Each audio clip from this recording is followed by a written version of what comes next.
முதல் ஆண்டவனாய் அவனியிலே தான் இலங்கி சோதிதனை தான் அளிக்கும் ஐங்கரனே பதிமலரே கதியனவே பணிந்திருந்தேன் முன்வந்து நீயருள்வாய் மதிமிகுந்த மன்னவனே பொன்கிறனே. அதாவது இன்னைக்கு மணிகண்டம் பிறந்து 45 வருஷம் ஆச்சு.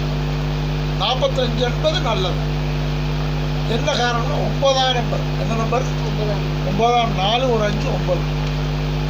அப்போ 45 முடிவு வரைக்குமே இன்னும் 11 மாதத்து வரைக்குமே ராஜயோகம் தான். கெடுதல் கிடையாது. கடன் இருந்தாலும் கட்டலாம், பிள்ளைக்கு நகை செய்யலாம், நீண்ட நாளாக எண்ணிக்கிட்டு இருக்கிற கோரிக்கை நிறைவேற்றலாம், எல்லாமே கை கொடுக்கும். யார் ஜாதகத்தில்? மணிகண்ட ஜாதகத்தில் நல்ல நேரம். ஆனால் சனி திசை தான். சனியே நல்லவர். யாருக்குமே சனி திசை ஒரு பாதக திசை, கெடுதலியான திசை, கொடுமையை செய்கிற திசை. ஆனால் உட்ஜாதகத்துக்கு அந்த சனி நல்லவர், கெடுதல் செய்ய மாட்டார். 10 வருஷத்துக்கு இருக்குது. எது? சனி திசையே இன்னும் 10 வருஷம். ஒரு 10 லட்ச ரூபா காரில் வருவேன் அவன் மருமகன். எதில் வருவேன்? எழுதி வச்சுக்க. செல்வமும் யானை சிவிகையும் குதிரை இவன் தனக்கு தோற்றிருக்கும். ஒரு 60 வருஷத்துக்கு முன்னாடியா இருந்தால் உங்கள் வீட்டில் குதிரை நிற்கும், மருமகன் குதிரையில் வருவேன் அந்த காலம். ஆனால் இந்த காலத்தில் அப்படி இல்லை. 6 குதிரை வேகம், கார். அதே மாதிரி கும்பராசி, கும்பத்திலேயே சூரியன் மாசியில் பிறந்ததுனால இந்த வருஷம் ஓரளவுக்கு 10 பணம் மிச்சமாகும். சனி திசையில் சுக்கிரவத்தி நடந்துகிட்டு இருக்குது. இன்னொரு 3 வருட காலத்துக்கு சுக்கிரவத்தி. சுக்கிரவத்தியில் நகை செய்யணும், இல்லை வீடு கட்டணும், வீட்டில் கடன் இருந்தால் கடனை கட்டணும், இல்லை பேங்கில் தொல்லை இருந்தால் குறைக்கணும், நீண்ட நாளாக எண்ணிக்கிட்டு இருக்கிற கோரிக்கை நிறைவேறணும் இந்த வருஷம். அதெல்லாம் ஈஸியாக எல்லா காரியம் முடிஞ்சிருப்பா, பயப்படாதீங்க. அதே மாதிரி உன்னுடைய ஆயுள், கும்பராசிக்கார எப்பவுமே 85 வருஷம் வரைக்கும் ஆயுள் உண்டு. மிதுனலக்குணகாரர்களுக்கு 7ஆம் இட குருவீடு மனைவி ஸ்தானம் தனுசு ராசி. உன்னை விட பழகி ஒரு 10 வருஷம் மிச்சம் இருக்குது புள்ள. அதுலேயும் மோசம் இல்லை. கடைசி காலத்து வரைக்குமே உங்களுக்குள்ள எத்தனை பிரச்சனை வந்தாலும் அது காற்று மாதிரி ஒதுங்கிடும். நியாயத்துக்கு ஒருத்தங்க போக வேண்டியதில்லை. நீங்களே நியாயம் பேசுவீங்க, நீங்களே சரி. இந்த வருஷம் குரு 5ல் இருக்காரு. வைகாசி 26ஆம் தேதிக்குள்ளேயே கூப்பிட்டு சொல்லுவாங்க, இப்படி ஒரு மாப்பிள்ளை இருக்கு செய்யலாமான்னு கேட்பாங்க. செய்யறதுனாலும் செய்யலாம், இன்னும் 4 வருஷம் 2 வருஷம் கழிச்சு செய்யறதுனாலும் செய்யலாம். அதே வந்துருச்சு, அந்த யோகம் வந்துருச்சு. ஒருத்தத்தை பார்ப்போம், நல்லா இருந்தால் செய்யலாம், நான் விட்டுடலாம். அதெல்லாம் இப்போ நம்ம எப்போ இருந்தாலும் கட்டி கொடுத்தா நான் வீட்லேயே வச்சுக்கோங்க.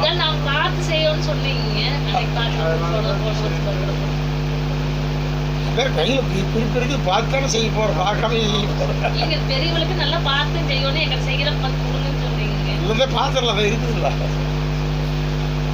அதே மாதிரி சகோதர சகோதரிகள், நீ இல்லாமல் இன்னொரு பையனும் வரும், நீ இல்லாமல் இன்னொரு பொண்ணும் வரும். 5 பேர் அப்பாவோட பிறந்தது வரும். மாமாங்கிறது தவத்தில், தாய்ங்கிறது 2 வரும். காலம் ஓடும். நெருங்கிய சொந்தத்தில் ஒரு உறவு முறைகள் வருமானா கஷ்டம். ஒன்று விட்ட சொந்தத்தில் வரும், அதே நல்லாவும் இருக்கும். இந்த லக்னத்துக்கு ஆயுள் வளம், குடும்ப வளம், வாகன வளம், தொழில் வளம் அட்டகாசம் 1 வருடத்திற்கு. அதுக்கு மேலே வா பேசிக்குவோம். இதில் அவ்வளோதானே. அதெல்லாம் நீண்ட ஆயுள். 4 இட்லி சாப்பிட்றவங்க 10 இட்லி சாப்பிடுவாங்க. கரிய தர்ஷினிங்கிறது சின்ன பொண்ணு இல்லையா? சாப்பிட்டுக்கலாம். சின்னது பார்த்துட்டு ஓம் ஸ்ரீ மகாலட்சுமி கமலத்தாருண்யாசுவாரம். அதாவது சின்ன பொண்ணு பிறந்து இன்னைக்கு 20 நடக்குது, 19 முடிஞ்சுது. ரிஷபலக்குணம் மிதுன ராசி, குறிச்சந்திர யோகம், குருமங்க, இதுக்கும் குருவலன் யோகம். இன்னைக்கே என்ன கல்யாணம் ஆகிடுது இல்லை சொல்கிறேன், இருக்கிறது சொல்கிறேன்.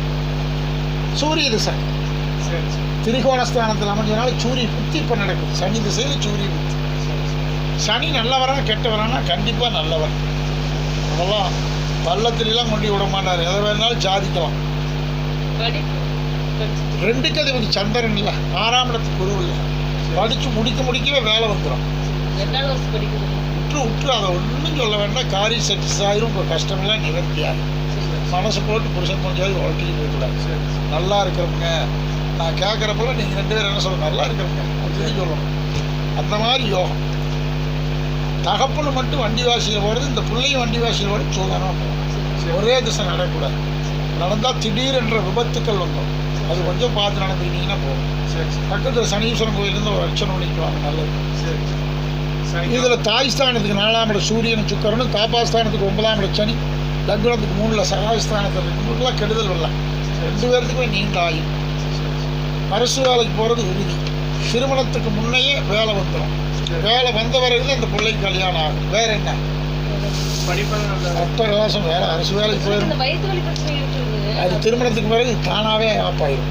அது வரைக்கும் ருதுவாக வீட்டுக்கு தூரமாகும் போதெல்லாம் அந்த பிள்ளை பார்த்து பேய் பிடிச்ச மாதிரியே இருக்கும்.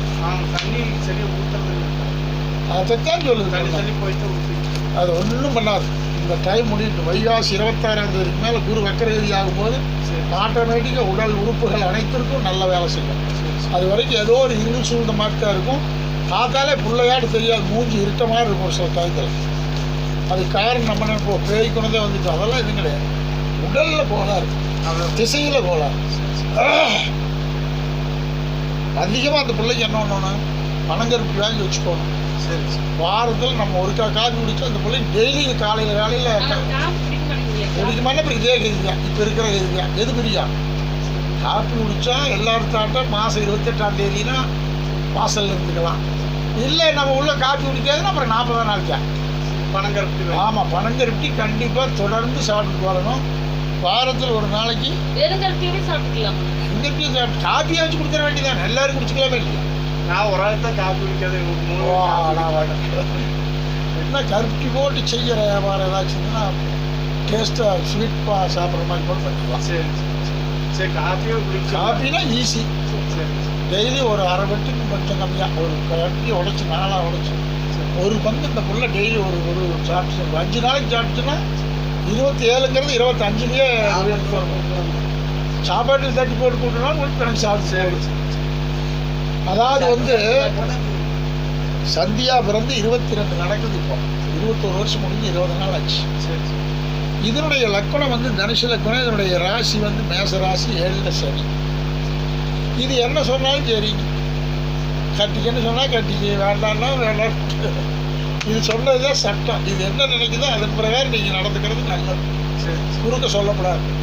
இதே மாப்பிள்ளை எனக்கு பிடிச்சிக்கிச்சு, நான் இதைத்தான் கட்டணும், நான் கட்டி வச்சிட வேண்டியதான். அதான் நான் தான் சொல்கிறேன் பாரு. 7ஆம் இடம் சனின்னா பிடிவாதம். வசதியே இல்லைனாலும் நான் இதைத்தான் கட்டுவேன். நல்லா பக்கம் கொண்டு போடணும்.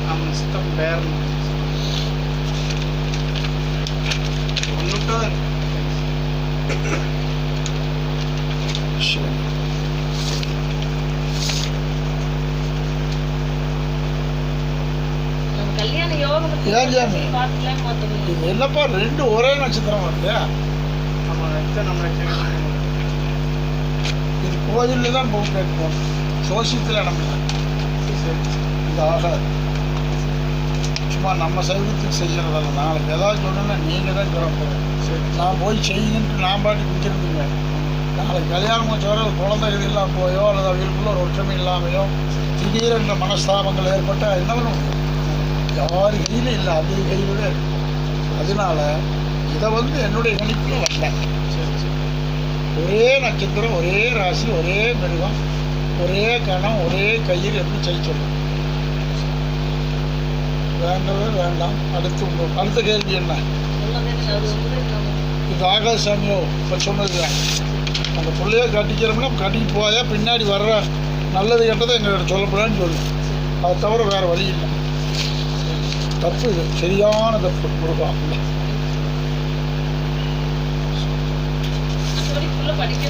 அதெல்லாம் நல்லா இருக்கு. அதில் எந்த குறைபாடும் இல்லை.